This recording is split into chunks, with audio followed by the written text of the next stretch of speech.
C'est le Miracle Evening, c'est la soirée miraculeuse. Quand on rentre du boulot, quand on a récupéré ses enfants à la crèche, à l'école, on prend son portable et on le pose et on l'éteint.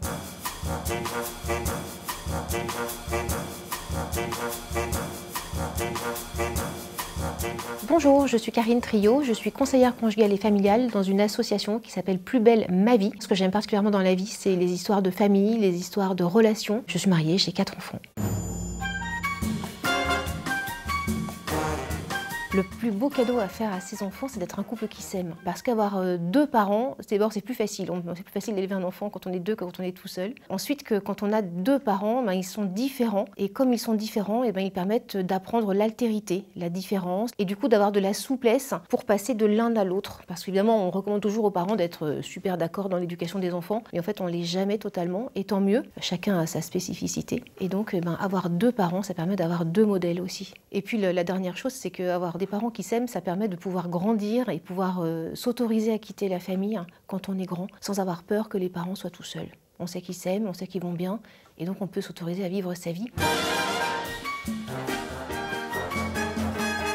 Le cadre, il a 3 fonctions. La première fonction du cadre, c'est de protéger l'enfant. La deuxième fonction du cadre, c'est de permettre de faire en sorte que dans la famille, tout le monde puisse vivre de manière assez correcte. Qu'il n'y en ait pas un ou 2 qui soient au service du troisième. Alors évidemment, c'est normal de prendre soin d'un petit bébé qui sort de la maternité. Et les premières semaines de vie, c'est normal de répondre à ses besoins le plus vite possible pour qu'il acquiert de la sécurité, justement, de la confiance en ses parents. Mais il y a un moment, après quelques semaines, quelques mois, où il faut que l'enfant apprenne à attendre. Il faut que l'enfant apprenne qu'il n'est pas le centre de l'univers, même si au départ il est un peu le centre de l'univers de ses parents, et c'est normal, c'est naturel. Il faut qu'il apprenne à attendre, et donc à un moment donné, quand un petit enfant a bien mangé, qu'il a été bien câliné, que sa couche est propre, eh bien c'est plus l'heure des enfants, là c'est l'heure des parents. Il faut que tu nous laisses, on a des choses d'adultes à vivre. Et toi dans ton lit, eh bien tu peux te reposer, tu peux rêver, tu peux chantonner, mais c'est plus ton heure. Le troisième intérêt du cadre, c'est de préparer l'enfant à vivre en société. Alors c'est vrai que nous, les parents, on aime fort nos enfants et on est prêt à se démener pour eux, mais on peut penser que quand l'enfant sortira de la sphère familiale, il ne sera pas aimé de manière aussi inconditionnelle et les gens ne se mettront pas forcément en 4 pour lui. Donc il faut qu'il apprenne à avoir des demandes raisonnables et des comportements raisonnables et adaptés.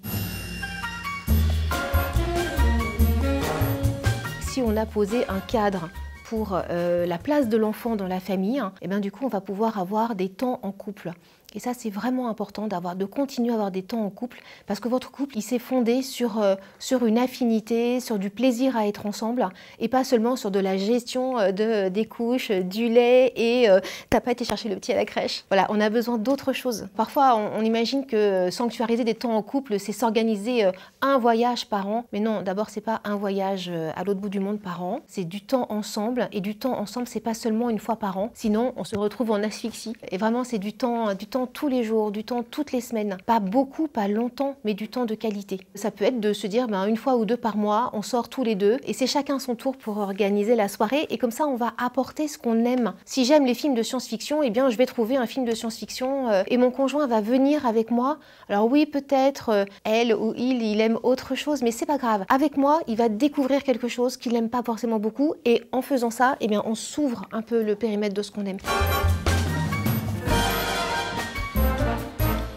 Alors évidemment, le relais naturel, ce sont les grands-parents, les oncles et tantes, la famille. Aujourd'hui, c'est parfois un peu moins difficile qu'avant parce que les grands-parents travaillent, parce qu'ils ne sont pas toujours sur place. Mais aussi, quelquefois, on a du mal à accepter que les grands-parents ne soient pas exactement comme nous et qu'ils ne s'occupent pas de l'enfant exactement comme nous. Et en fait, c'est génial qu'ils ne s'occupent pas de l'enfant exactement comme nous parce que ça va, là encore, élargir la vision de l'enfant et le rendre un peu souple. Donc c'est pas très grave si une fois de temps en temps il n'a pas le yaourt qu'il aime et si papy et mamie lui lisent pas 3 histoires mais seulement une, c'est pas grave, c'est quand même bon pour lui. Et puis si les grands-parents sont pas là, et ben ça peut être d'être créatif et de s'organiser avec des parents de la crèche ou avec des voisins. Ah bah tiens, eux aussi ils ont un enfant, ils sont loin de leur famille. Ah bah tiens, si vous voulez, une fois par mois, chacun garde l'enfant de l'autre et comme ça on a une soirée et ça ne coûte pas trop cher.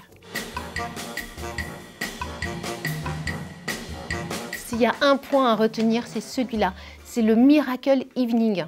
C'est la soirée miraculeuse. La soirée miraculeuse, c'est que quand on rentre du boulot, quand on a récupéré ses enfants à la crèche, à l'école, eh bien, on prend son portable et on le pose et on l'éteint. Parce que si on l'éteint pas, il y aura des petits bip bip et on va avoir envie d'aller voir. On le pose et on l'éteint et grâce à ça, eh bien, on va pouvoir être dans une unité de temps, un peu comme au théâtre, vous savez, l'unité de temps. On est pleinement là, on est pleinement disponible aux enfants, on va pleinement se regarder, s'écouter avec du silence. C'est pas la peine de remettre la télé et de mettre la radio. Non, non, non, du silence, c'est très très bien. Et comme ça, eh bien, comme on est pleinement disponible, vous allez voir que vos enfants ils vont être pleinement moins pénibles, moins excités, moins énervés. Vous allez être plus disponible pour les écouter, pour les regarder, pour vous émerveiller, parce que c'est génial la vie avec des enfants. Et puis quand votre conjoint va rentrer, eh bien c'est pareil, vous allez être pleinement disponible pour le regarder, pour l'accueillir, pour se retrouver, pour se reconnecter. Et ça, c'est jusqu'à 21h, jusqu'à ce qu'on ait couché les enfants et qu'on ait soi-même dîné. Et puis après, si vraiment c'est nécessaire pour checker des trucs, et ben vous le rallumez de 21h à 21h30. Et puis à 21h30, et ben vous recommencez, vous le rééteignez. Ça, c'est la RTT du portable. Et grâce à ça, et ben vous allez pouvoir vous coucher tôt, bouquiner, parler à votre conjoint, vous faire des câlins. Et tout ça, et ben ça fait plus d'amour.